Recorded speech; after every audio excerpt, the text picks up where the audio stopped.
Sa kanyang dugo ay may masamang patak ng dugo na nananatili pa rin sa kanyang katawan. Sa mustang muli, kaibigan, sa bidyong to, lilinawan nga natin ang katanungan hanggang ngayon ay hindi pa rin malinaw para sa nakararami. Literal, natatay nga ba ni Eugene si Raizen? O ninuno lamang? Ama ba talaga kita? So ayun nga, gaya lang nabanggit. Marami pa rin talagang nagugulat o hindi makapaniwala kapag nababanggit na ninuno ni Eugene si Raizen. Ang aking mga ninuno ay mga halimaw. Nagbibiro ka ba? At madalas pa nga nilang sinusubukang ikorekto sa comment section. Sandali lang, ano ba talagang ibig sabihin nito? Hindi ka panipaniwala yun. Na kesyong maliraw na sabihin na ninuno ni Eugene si Raizen dahil tatay niya raw to. Imposible yun! Ang mga magulang ni Eugene ay tao! Well, hindi rin naman natin sila masisisi dahil yun ang pagkakatandaan nila mula nung kasikatan nito sa TV noong panahon ng 90s. At totoo rin namang ilang beses na ginamit ang salitang ama at anak sa Tagalog version ng palabas. Ang aking ama. Anak yata talaga kita. Kaya yun na nga ang tumatak sa karamihan. Pero yun nga, ang totoo ay ninunulang talaga ni Eugene si Raizen. Yusuke has continued to train to fulfill his vow to kill his ancestral father, the third ruler of Demon World, Raizen. His ancestral father. At maging sa Tagalog dub, ay binanggit din to. Isang masamang bunga na may dugo ng masamang spirito mula sa kanyang mga ninuno. Mukhang ang mga ninuno niya ay mga Diyos ng digmaan. Ang mga magulang ni Eugene ay tao! Tama yun. Ang mga lolo at lola niya ay mga tao rin. Sa madaling salita, ang aking mga ninuno ay mga halimaw. Kung hindi pa rin kayo kumbinsido, himayin nga natin ang mga dahilan kung bakit imposibleng maging si Raizen ang tunay na tatay ni Eugene. Tugo ko nananalaytay sa iyong ugat. At para magawa yon, kailangan nga natin bumalik sa pinakasimula kung saan nakilala ni Raizen yung babaeng manggagamot. At para mas maging malinaw, yung kwento nga sa manga na sinulat mismo ni Togashi Sensei ang gagamitin nating source. 700 taon na ang nakakalipas at isa ako sa mga halimaw na kumakain ng tao. Noong mga panahon ding yun, nakilala ko ang iyong ina. Ayon doon, habang naghahanap si Raizen na makakain, natagpuan niya nga raw tong babaeng manggagamot. Hindi ko maipaliwanag pero bigla na lang ako nakaranas ng katuwang pagbabago. Hindi gaya sa anime na basta na lang sinabi na may lason to sa katawan kaya maaring mamatay si Raizen kapag kinain to. Sa manga ay mas nalinaw nga ang dahilan. Iniisip mo bang kainin ako? Ang loob ng katawan ko ay puno ng lason. Nung oras na hinubad nito ang kasuotan, hindi lang nito basta ginawa yon para akitin si Raizen. Ginawa nito yon upang ipakita ang naagnas ng bahagi ng kanyang katawan. Ipinaliwanag nitong nakalalason ang kanyang dugot laman dahil sa mga sakit na nasa loob nito. Isa kasi siyang manggagamot na may kakaibang paraan ng panggagamot. Nalaman ko na ang kanyang husay sa paggagamot ay hindi likas sa sarili. Nag-eksperimento siya sa maraming bagay at ginamit niya ang kanyang sariling katawan. Sa tuwing may mamamatay sa hindi matukoy na sakit, kinakain niya ang konting laman ng bangkay upang magkaroon ng panlaban sa sakit na yon. At gamit ang dugo niya, nagagawa niya ng lunas ang nasabing sakit. Dahil sa paulit-ulit na prosesong to, naging nakalalason ang kanyang katawan, lalo na para sa mga halimaw. Hinamon niya si Raizen na kainin siya, kasunod ng babala na tiyak na ikamamatay yun ni Raizen. Pag kinain mo ko, mamamatay ka bago sumikat ang araw. Wala ring bakas ng takot na makikita rito, kaya lalong humanga si Raizen sa kanya. Ibang-iba siya sa mga babae na kilala ko. Siya lang ang babaeng humarap sa akin ng walang takot. Dahilan para balik-balikan niya nga to hanggang sa mahulog ang loob nila sa isa't isa. Nagkaibigan kami Na humantong nga sa ibang uri ng kainan. at nangyari na nga ang hindi inaasahan. Matapos may mangyari sa kanila, umalis si Raizen matapos mapagtantong hindi siya karapat-dapat na manatili sa buhay ng babae. Dahil habang isinasakripisyo ng babae ang sarili para iligtas ang buhay ng iba, siya na may pumapas lang upang patuloy na mabuhay. Pinanghanga ko ng kanyang katapangan. At nung iniwan ko siya, nagdesisyon akong hindi nakakain ng tao hanggat hindi kami muling nagkikita. Pagkalipas ng mga taon, nabalitaan na lang daw niya na nagdalang tao at namatay ang babaeng manggagamot. Matapos isilang ang naging bunga ng relasyon nila. Ang huling balita ko tungkol sa kanya ay namatay siya matapos siyang isilang ang kanyang anak. 700 taon na ang nakakalipas. Bagamat hindi hinanap ni Raizen ang bata, simula nun ay hindi na siya muling kumain ng tao. Gutom na ako. Pero ano nga bang nangyari sa bata? Well, ipinanganak tong walang kahit anong bakas ng pagiging halimaw. Walang mga pangil, walang aura, at walang pambihirang lakas. Dahilan para isipin ng lahat na isa lamang tong normal na sanggol. At dahil namatay nga ang nanay nito matapos siyang isilang, idagdag pa na hindi na bumalik pa ang tatay niya na si Raizen. Wala tong kaalam-alam sa nananalaytay na dugo sa kanyang katawan. Kaya namuhay lamang to na tulad ng ibang normal na tao. Hanggang sa magkaroon nga to ng sariling mga anak, apo, at mga kaapu-apuan. Lahat ay walang kaalam-alam na ang dugo ng isang malakas na halimaw ay nananalaytay sa kanilang lahi. Bagay na nagpatuloy sa loob ng 700 taon o 44 na henerasyon hanggang sa magbago nga ang lahat dahil kay Eugene. At dito nga papasok yung prosesong tinatawag na atavism of the Mazuku.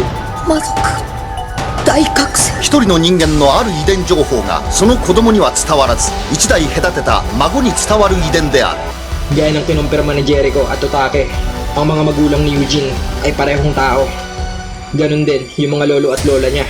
Ang mga magulang ni Eugene ay tao! Tama yun.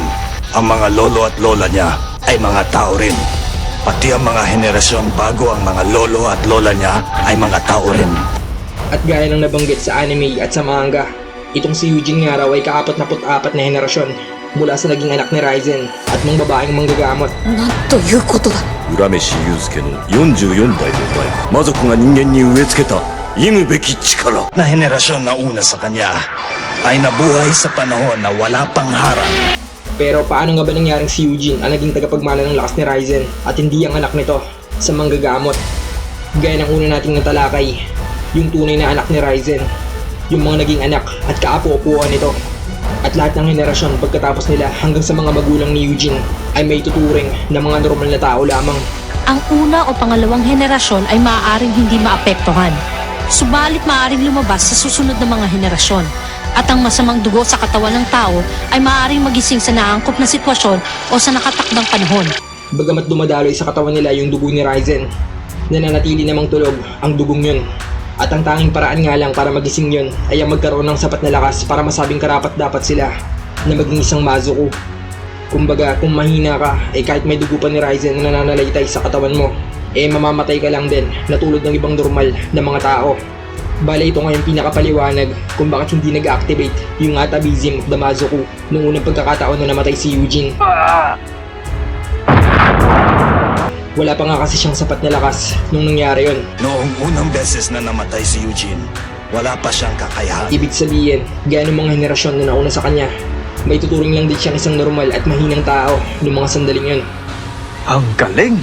Yan ang Reagan! Reagan? Sa ngayon, 1 beses lang sa isang araw mo pwedeng gamitin ito. Pero dahil nga sa mga pagtitraining niya bilang detective ng spiritual na mundo, nagkaroon siya ng sapat na lakas para tuluyang kilalanin ng dugo ni Raizen. At dahil sa pangyayaring yun, muling nabuhay si Eugene sa ikalawang pagkakataon bilang nag-iisang tagapagmana ng kapangyarihan ng ninuno niyang si Raizen bilang isang maalamat na Mazuku.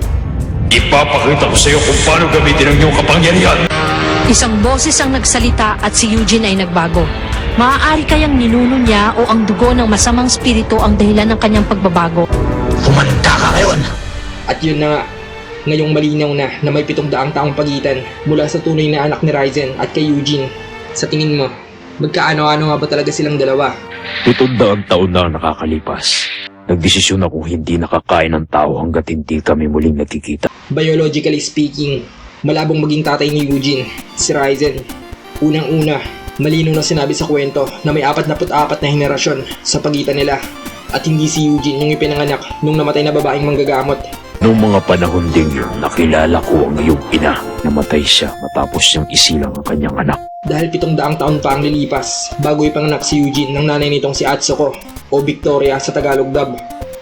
Eugene, gising ka na pala. Opo?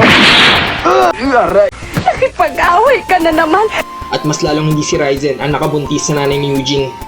Ang tangi kong kahilingan ay muli siyang isilang. Yun ang dahilan kung bakit hanggang ngayon ay buhay pa ako. Ako'y nagbabaka sakaling makikita ko siya muli. Pero mukhang malabo na yun. Kaya wala siyang direktang kinalaman sa kung paano nabuo at ipinanganak to. Bukod sa nananalaytay sa lahi nila ang kanyang dugo. Bakit? Hindi ko ba pwedeng alamin ang pinag-uusapan ninyo? Mami naman, oh! Ngayon, kung hindi si Raizen ang tunay na tatay ni Eugene, sino ang tunay niyang ama? Bagamat hindi ipinakita sa anime ang kanyang ama, ipinakilala naman to sa manga bago nagtapos ang kwento. Ayon sa chapter 173, saglit na nakasama ni Eugene ang kanyang ama nung maliit pa siya. Madalas din siya nitong napapalo dahil sa kanyang kakulitan. Hanggang sa naghiwalay nga ang mga magulang niya dahil ayon mismo sa kanila, palagi silang nag-aaway at hindi magkasundo. Dahilan para mag-isang palakihan ni Atsuko, ang anak na si Eugene. Eugene, kakain na! Sinusubukan naman magsustento ng kanyang ama pero hindi yun tinanggap kailanman ni Atsuko. Dahilan para lumaki nga si Eugene na walang kinikilalang tatay. Halika na, Eugene! Umuwi na tayo! Ang hindi lang nabigyang linaw ay kung sino sa kanilang dalawa ang direktang nagmula sa lahi ni Raizen. Kaya yun, mabalik nga tayo sa katanungan. Sa kabila ng lahat ng to, bakit nga ba marami pa rin hindi naniniwala na hindi literal na anak ni Raizen, si Eugene? Well, gaya ng sabi ko, hindi naman natin sila masisisi dahil ginamit naman talaga sa palabas ng ilang beses ang salitang ama't anak. Hindi lang sa Tagalog, kung hindi maging sa ibang version. Ako ang iyong ama, Eugene. Ang malaking pagkakaiba lang ay naging literal ang pagkakaintindi natin dito. Marahil dahil bata pa tayo nun at hindi natin masyadong naintindihan ang buong konteksto ng kwento. Kahit pa literal namang sinabi na ang mga magulang ni Eugene at ang mga naunang henerasyon sa kanya ay puro mga tao. Ang mga magulang ni Eugene ay tao! Tama yun. Ang mga lolo at lola niya ay mga tao rin. Pati ang mga henerasyon bago ang mga lolo at lola niya ay mga tao rin. Kaya oo, ang pagiging mag-ama at anak ni Raizen at Eugene ay masasabing figure of speech lamang. Kumusta ka, anak ko? Babalik ako, ama ko. Ano nga ba namang dapat itawag mo sa ninuno mo, di ba? At ano bang dapat itawag sa'yo ng ninuno mo? I mean, literal na imposibleng mangyari to sa totoong buhay. Na yung ninuno mo na nabuntis yung kalula-lulahan ng mga lola mo 700 taon nang nakalilipas ay makikilala mo pa, di ba? Kumbaga sa palengke, eh di porket tinatawag kang anak nung nagtitinda, eh tatay mo na talaga yon at anak ka na talaga niya. Gaya ng hindi dahil minsan kang tinawag na pogi nung tindera para bumili, ay totoong pogi ka talaga.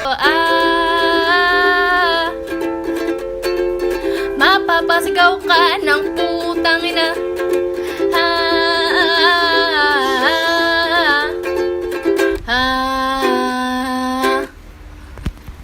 Kagi.